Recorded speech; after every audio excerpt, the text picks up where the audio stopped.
Ladies and gentlemen, it's Joel at Codebreak. Welcome to the Stay Hungry podcast. I've got a really special guest for you today, and we're going to be talking about making your company easier to run and immune to your competitors.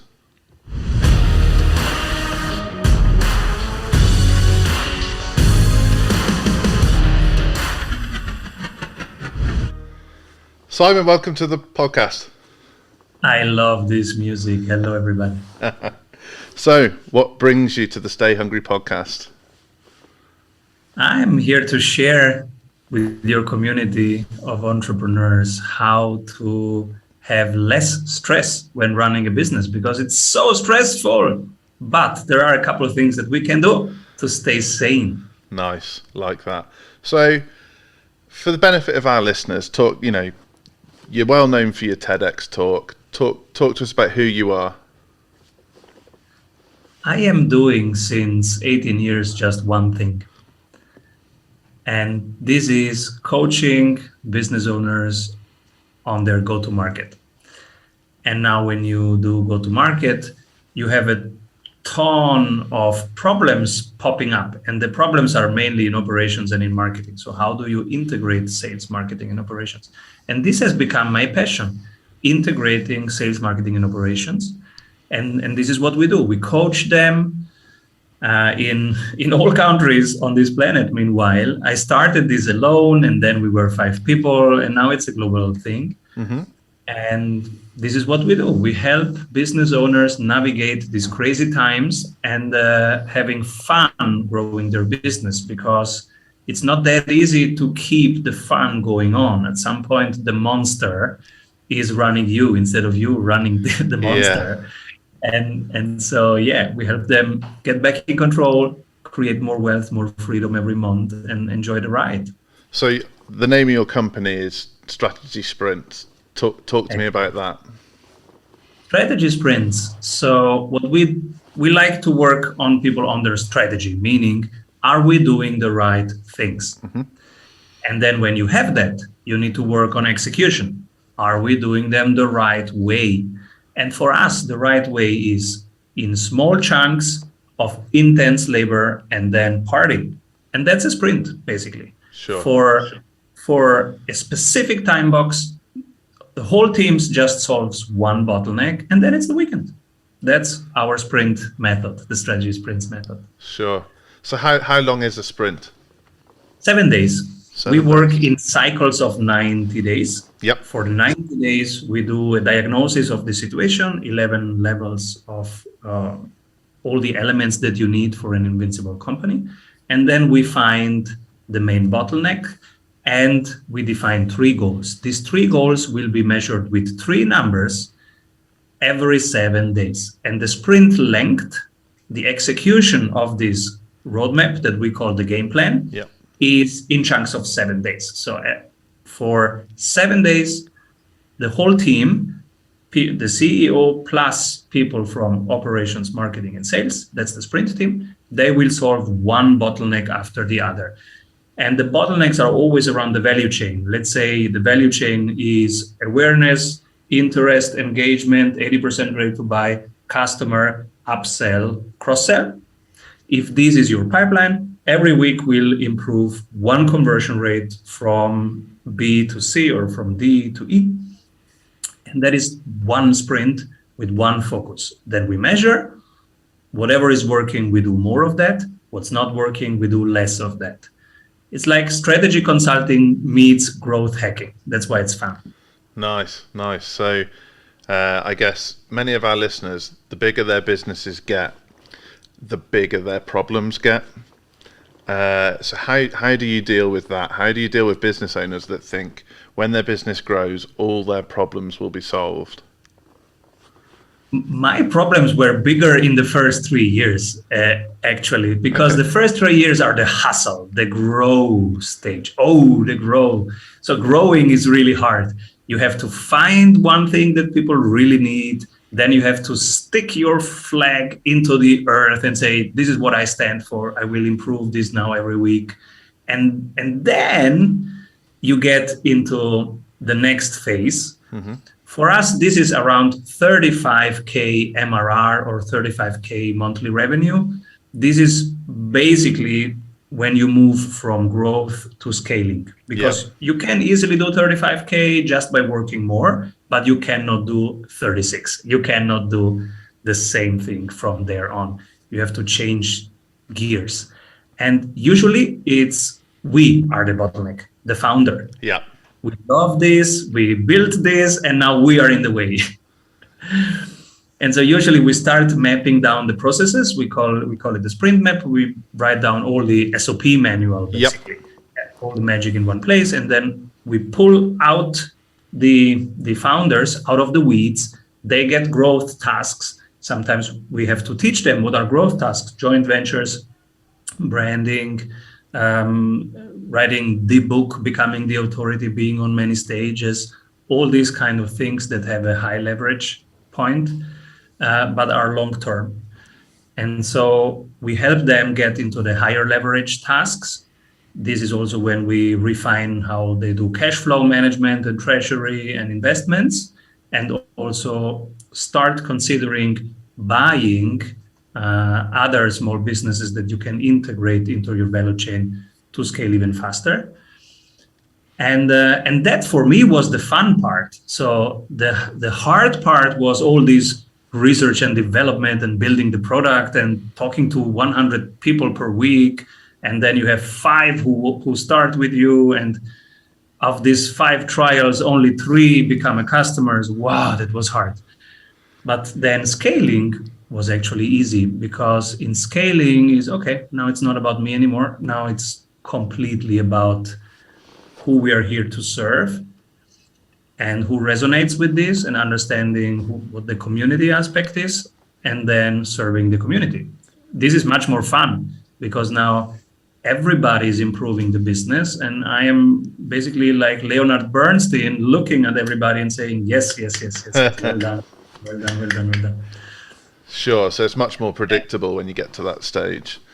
Yes. And my job is just keeping the culture, keeping the team right, bringing in the right people, keeping the culture right, the spirit. Sure. So I'm a director. I've been through this process. You know, our leverage stuff is the podcast, it's our book, that kind of thing. But I know I was very difficult to pull out from the weeds. And I found it personally very difficult. And I know Andy, our co-director, found it difficult too. How do you speak to a CEO or a director and encourage them that doing the job is not what they should be doing anymore? Oh, these are the tough conversations that sprint coaches have every week. Right now, we have them with 14 people in 12 countries. Then and the conversation goes like this. Oh, yeah, it's great that I should write an SOP manual, but I don't have time for this. Yeah. Why don't you have time? Can you please show me how are you allocating your time today and yesterday? And so we let them write down their time, how they spend their time. And then we say, okay, how many of these tasks 10x your business? How many of them 5x your business? How many of them 3x your business? And so we go down. And by doing this, you have these conversations where bit by bit, they realize, okay, 3 hours of my time here are not serving the scale of my business. They are just serving the maintenance of my business. Do I really need to do maintenance? Do I really need to do fulfillment?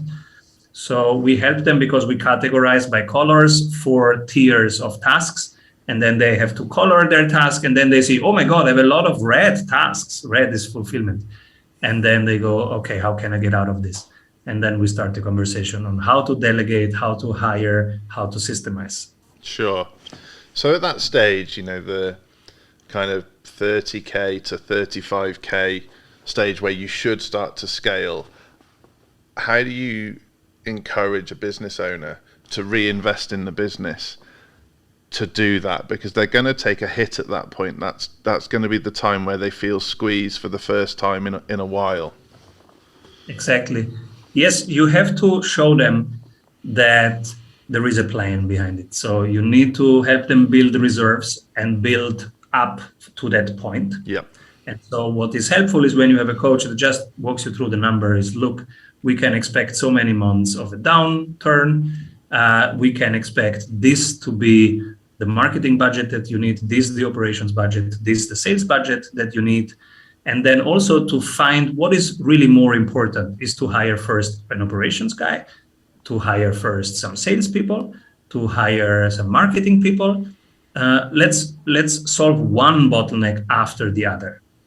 And so then we really check and say, okay, in this case, sales is your bottleneck. Go first for somebody who is a VP of sales, and then we will check the operations and marketing. So, and for a couple of months, we just improve this system, the sales system, until it really works perfectly and they feel well when they go on holidays, still everything is working. That's our test, by the way. The 4 weeks vacation is one of our 274 assignments in the 90 days. Yeah, and one is schedule a 4 weeks uninterrupted vacation in your calendar. Wow.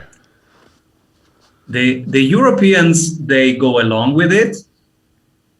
Our Californian clients, they get a panic attack. Okay. These are people, they say, yeah, I'm on holiday the next 3 hours because I'm getting a kidney transplanted, but you can reach me on my phone if you need me. So they really panic. And so we say, okay, put it in your calendar for next year, not this summer, next year. And then they go, all right, Simon, just because you were telling me. And then they do it. And then they realize, oh, wow, this was very good. Because the good part about the vacation is not so much the vacation itself, is this, we bring everything in order because we know that we have to let it go. And this bringing everything in order is really what creates this peace and clarity. And then, of course, they love it. But first, the sprint coach needs really to invite them to this. Yeah, build their confidence to do it. Yeah, that's amazing. I've just had a 2-week vacation. 1 week because I had to isolate for COVID. That wasn't fun. And 1 week because I went on a family holiday.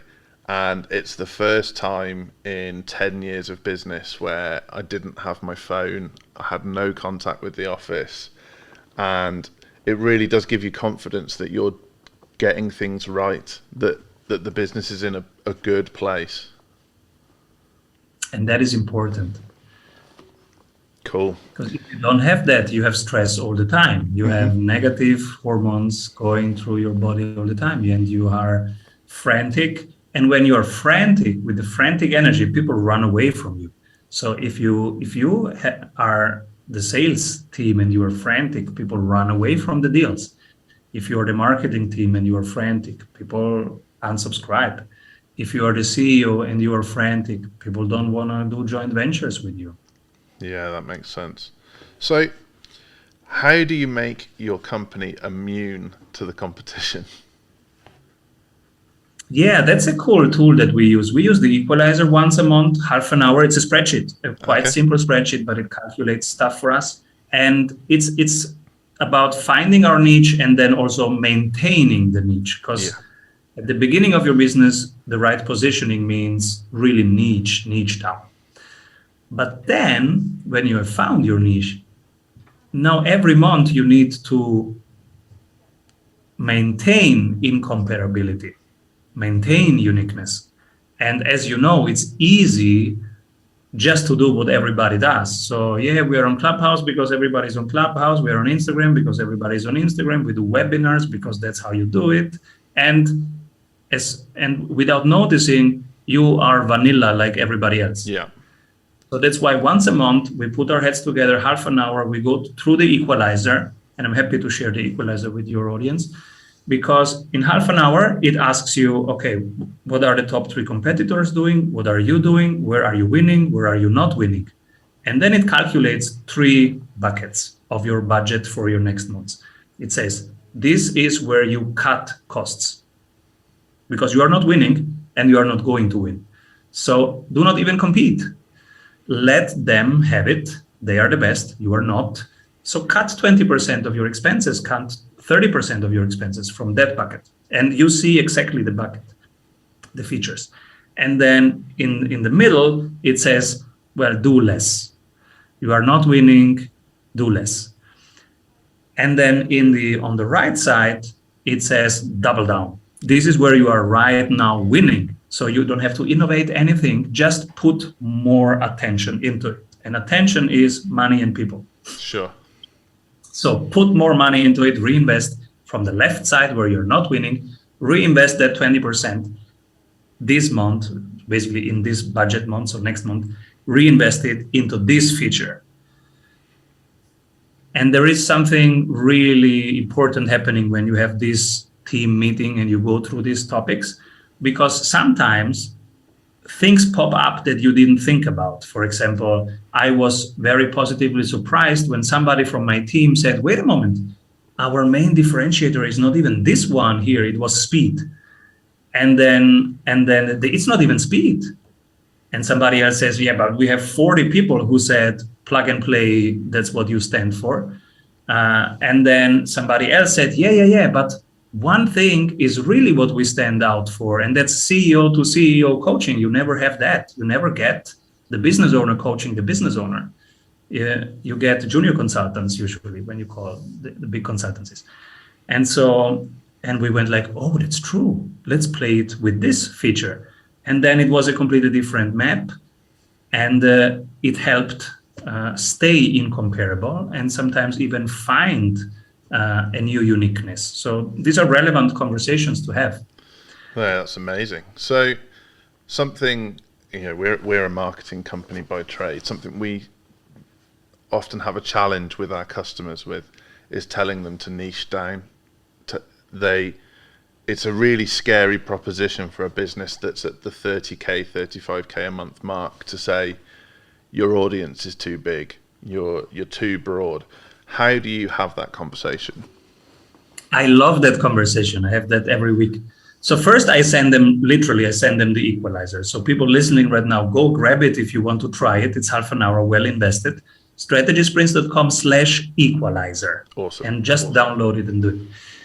Now, the first question is total addressable market.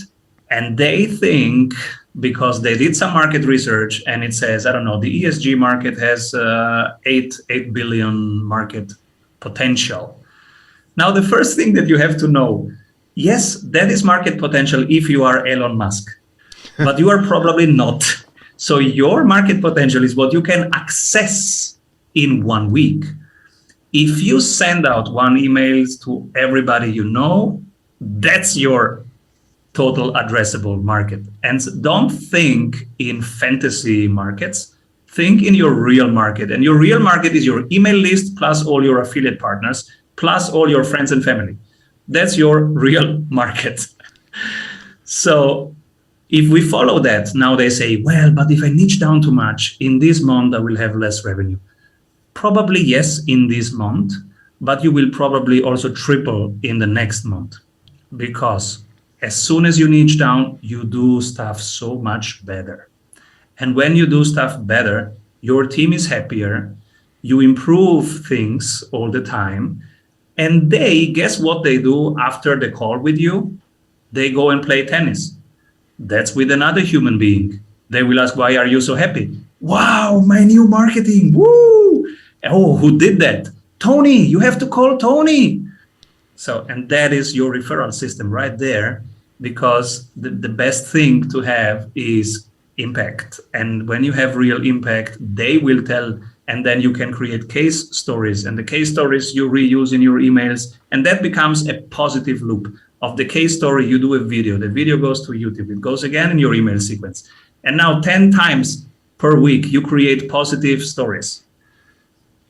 You can try. If you go on strategysprints.com and click anything, in the next 50 days, you will get so many client success stories. In the evening, you are on your iPad and you just watch something, you will see a client success story. Yeah. And then you go to LinkedIn and you want to connect to somebody 2 days later, you will see one of our client success stories. And that is just from this simple positive loop that you just serve one very specific individual. And one mental model to let go is that you need 1,000 clients. You don't need 1,000 clients. You need one client 1,000 times. So every day I think of, how can I create one super fan? How can I solve one problem of one person in such a deep and meaningful way that I have a super fan for life? Sure. And this is, if you do this for 3 years, you have 300 super fans. You have almost 1,000 super fans. And if you have 1,000 super fans, you don't need anything else. You are de-risked. Sure. No, it makes a lot of sense. I might just play this video to all of our prospects and see what they say. Yes. So something that I know you focus on as well is the habits of a CEO. And I guess a lot of the businesses you meet, they have bad habits. How do you identify the bad habits, and how do you coach them away from their bad habits? We use 3 habits: daily, weekly, and monthly. The daily habit is really to write down how you are allocating your time. So what they do is every day they write down the flow of their day, and every evening they have 2 reflective questions. What can I delegate more? And if I would live more freely and more intentionally, what would I do tomorrow? Mm-hmm. There is a delegation question and there is an intention question. Doing this every day, they now identify their time suckers, their energy suckers, their low level tasks, and their bad habits. So usually they tell me, I have realized that I am too much on Instagram, I'm too much on Netflix, that doesn't really serve my business, that doesn't really serve my happiness. So they find stuff that they cut, and they find stuff that is higher leverage. That's the daily habit. So they improve their habits basically by just going through this process automatically. The weekly habit is simplifying the numbers that you get and getting them every 7 days instead of 30, 60, 90, 120 days. So we want 3 numbers from marketing, 3 numbers from sales, and 3 numbers from operations. And they're very simple. The operations numbers: how many client complaints did you get? How fast did you get them? How many clients want to refer you to somebody else? Sales numbers: how many conversations did you have? How many trials? How many closed? So what's the conversion rate and new earnings? And then the marketing numbers: how many people were on your website today? How many people want something from you? How many follow-ups did you do? For example, just if you pick just the first 3 numbers that come to your mind, they're probably the most important in your value chain. But the magic happens when you start collecting these every 7 days and talking about them every 7 days. Sure. So let's say on Friday you come together, which most of our clients do, and they see these 9 numbers, and they see if they're going up or down. They have a very relevant conversation for half an hour. They decide the one thing to build or to improve for that week, and then they go apart and everybody builds.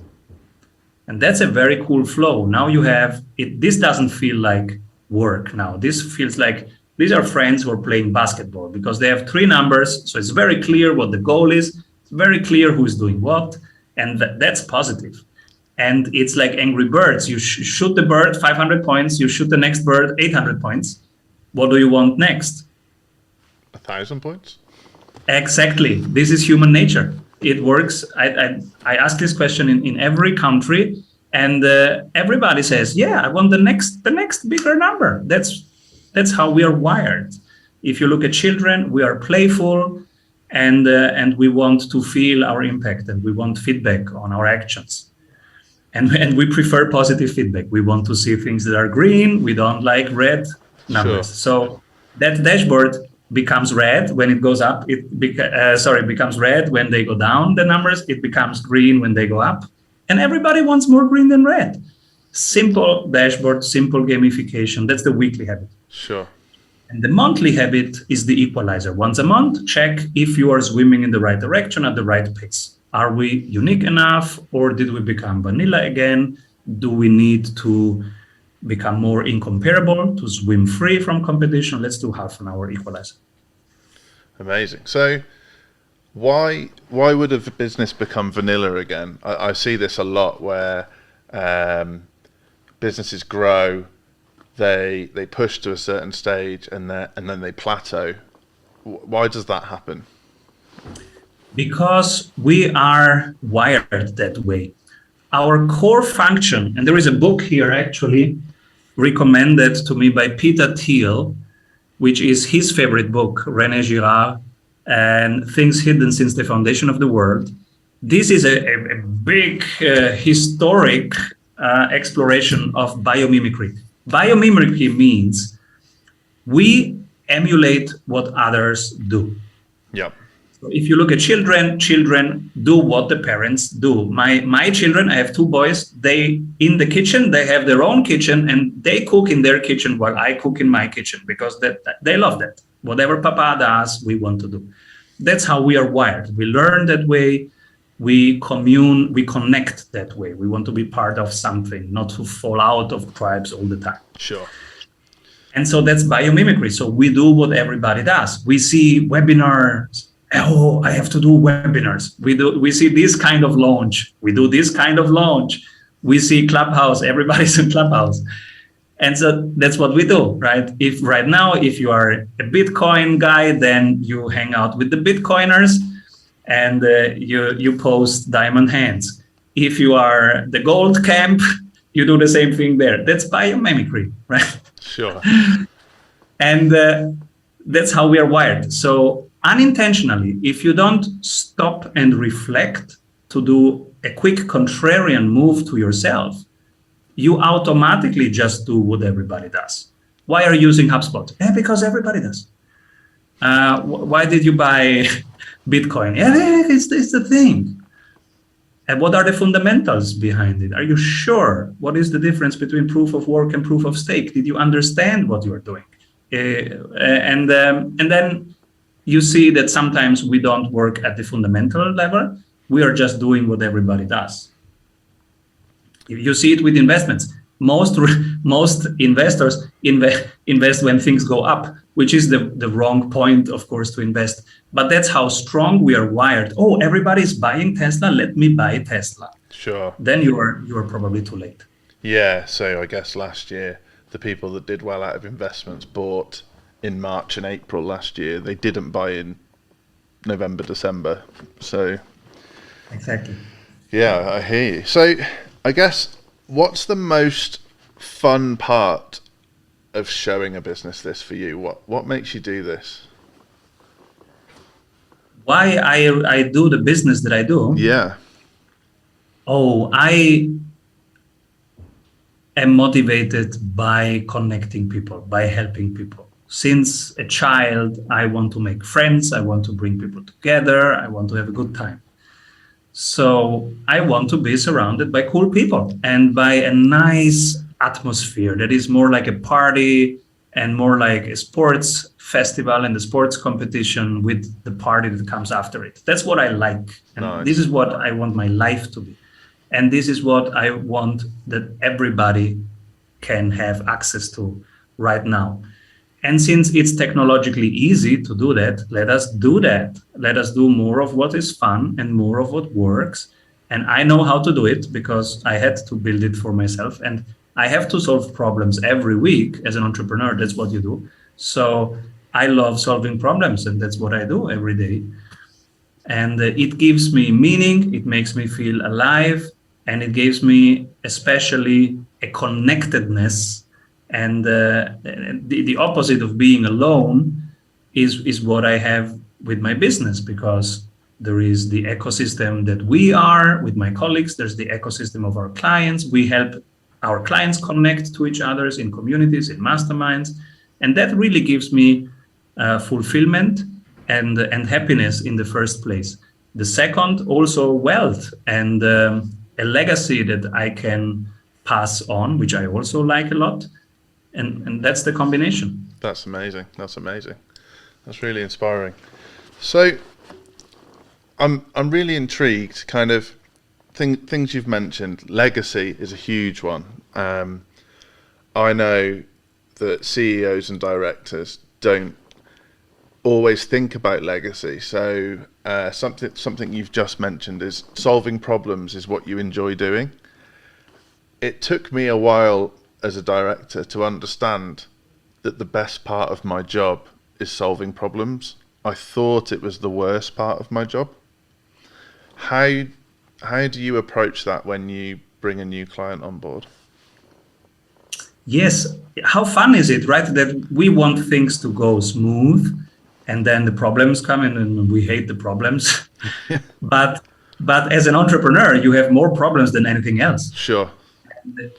Everything starts with a problem. So the banking system is broken. 70% are unbanked. Well, let's solve it. What's the best solution? Crypto. And so let's do that. That's how we create things, right? So when I wake up Monday morning, first thing that I do is go running. And I know that in the afternoon, because I don't check emails before 12 o'clock, until 10 o'clock, I do deep work. But then 12 o'clock, I check emails for the first time. And I know that there are 13 problems there.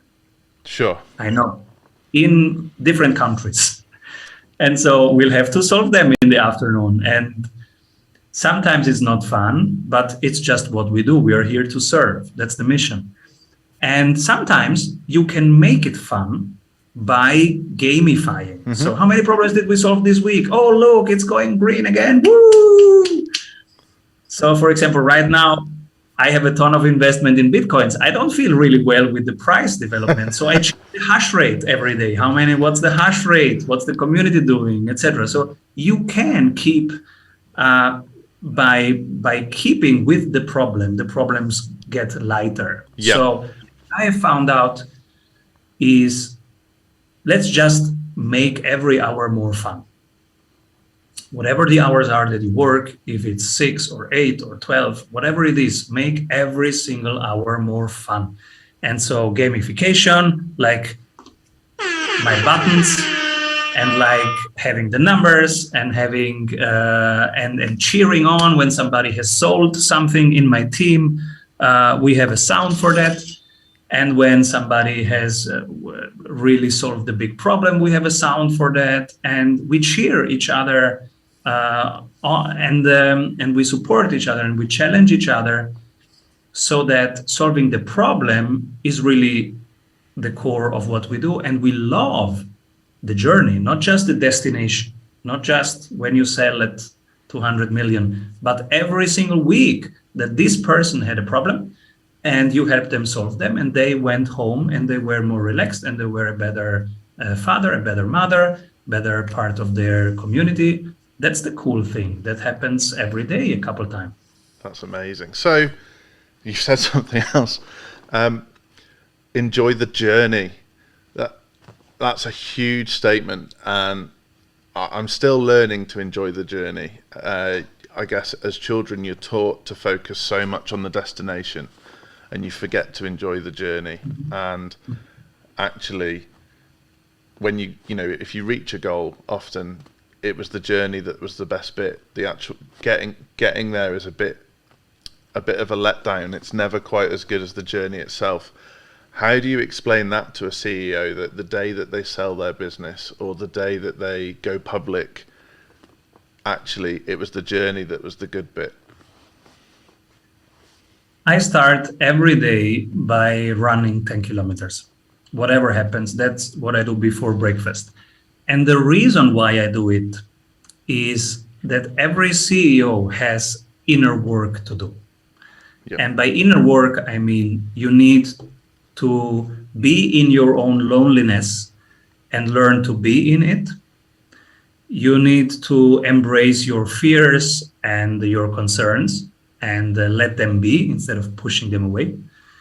And also you need to reach that point of discomfort at least once a day when you want to quit, and to stay with that and decide not to quit, continue until this feeling transforms and becomes, oh, look, I can do this.